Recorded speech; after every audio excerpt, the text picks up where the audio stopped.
এই মুহূর্তে কুয়েট ক্যাম্পাসে আছেন রিপোর্টার তানজিম আহমেদ। সরাসরি যাচ্ছি তার কাছে। খুলনা প্রকৌশল ও প্রযুক্তি বিশ্ববিদ্যালয়ের শিক্ষার্থীদের যে আমরণ অনশন কর্মসূচি সেটি এখনো অব্যাহত রয়েছে। আসলে শিক্ষার্থীরা ধীরে ধীরে অসুস্থ হয়ে পড়ছেন, আর যারা রয়েছেন তাদেরও শারীরিক অবস্থা আসলে সঙ্গীনের দিকে যাচ্ছে। অর্থাৎ বলতে হবে যে 32 জন শিক্ষার্থী অনশন কর্মসূচি শুরু করেন, সেখান থেকে এখন পর্যন্ত এই যে জায়গাটি স্টুডেন্ট ওয়েলফেয়ার সেন্টারের সামনে শিক্ষার্থীদের অবস্থান ছিল, সেখানে এখন 23 জন আছে।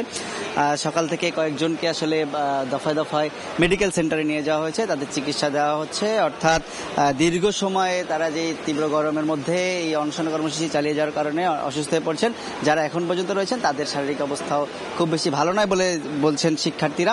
একই সাথে আমরা দেখেছি শিক্ষা উপদেষ্টা আজকে সকালে 9:30টার দিকে আসলে কুয়েটে আসেন। সেখানে শিক্ষা উপদেষ্টা শিক্ষার্থীদের সাথে তাদের দাবি দেওয়ার বিষয়ে আলোচনা করেন। তিনি আসলে বিভিন্ন বিষয়ে আশ্বস্ত করেছেন। তিনি বলেছেন যারা জড়িত তাদের আইনের আওতায় আনা হবে, বিচার করা হবে। কিন্তু আসলে একই সাথে শিক্ষার্থীরা বলছে তাদের যে মূল দাবি, এক দফা যে দাবি ছিল, অর্থাৎ উপাচার্যের পদত্যাগ, 6 দফা দাবি থেকে সরে এসে যে 1 দফা দাবি তারা ঘোষণা দেয়, সেই দাবিটি আদায় না হওয়া পর্যন্ত এই অনশন তাদের যত ক্ষতি হোক না কেন তারা আসলে এই অনশন কর্মসূচি প্রত্যাহার করবেন। আমরা দেখেছি শিক্ষার্থীরা অনশন শিক্ষার্থীদের সামনেই তাদের যে সহপাঠীরা সহ বিশ্ববিদ্যালয়ের অন্যান্য শিক্ষার্থীরা তারা অবস্থান নিয়ে রয়েছেন। মেডিকেল টিম প্রস্তুত রয়েছে, বাইরে একাধিক অ্যাম্বুলেন্স প্রস্তুত রয়েছে। শিক্ষার্থীরা আসলে কেউ অসুস্থ পড়লে তাকে দ্রুত সময়ের মধ্যে মেডিকেল সেন্টারে নিয়ে যাওয়া হচ্ছে।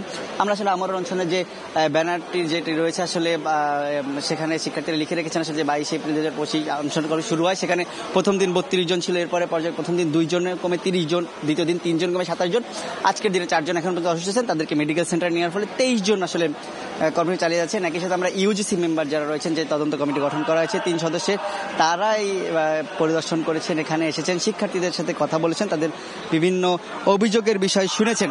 তবে সবকিছু মিলিয়ে শিক্ষার্থীরা আসলে বলছেন যে তাদের যে 1 দফা দাবি ছিল সেটি আদায় না হওয়া পর্যন্ত তারা তাদের কর্মসূচি চালিয়ে যাবেন। একই সাথে একটু জানিয়ে রাখতে চাই যে শিক্ষার্থীরা আসলে ক্যাম্পাস জুড়ে কিন্তু বিক্ষোভ মিছিল করেছেন। তারা বিক্ষোভ মিছিলের মাধ্যমে তারা বলছেন যে তাদের দাবি আদায় না হওয়া পর্যন্ত তারা যে ধরনের আশ্বাসই হোক না কেন, আশ্বাসে আসলে তারা তাদের অনশন কর্মসূচি প্রত্যাহার করবেন না। এবং এর ফলে কিন্তু আসলে দীর্ঘ যে 2 মাস ধরে কুয়েটের যে পরিস্থিতি সেটি আসলে আস্তে আস্তে কঠিনের দিকে যাচ্ছে। তো কুয়েট ক্যাম্পাস থেকে শিক্ষার্থীদের অনশনের যে খবর আমার কাছে এই ছিল সর্বশেষ। কুয়েট ক্যাম্পাস থেকে শিক্ষার্থীদের অনশনের সবশেষ জানাচ্ছিলেন সহকর্মী তানজিম আহমেদ।